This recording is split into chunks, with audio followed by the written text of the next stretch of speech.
any number of things can impact fertility. First, for the at least 12% of the population is not fertile to begin with, and we know that because people who don't have cancer are seeking infertility care.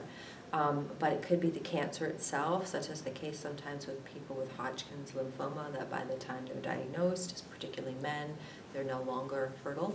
It could be a type of surgery that's required.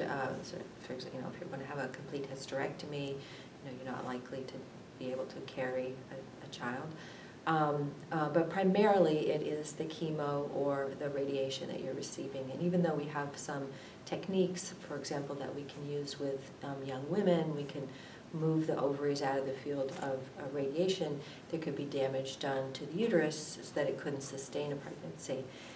Excuse me. And while all of these aspects are important for fertility, there's other impacts to a young person's reproductive system that will have other late-term effects. So, for example, women may go into premature menopause as a result of ovarian failure, which means if you had your chemotherapy when you were 20 and you begin menopause at 25, you then need to be monitored like a 50-year-old woman with cardiac and bone and and other issues that you may face.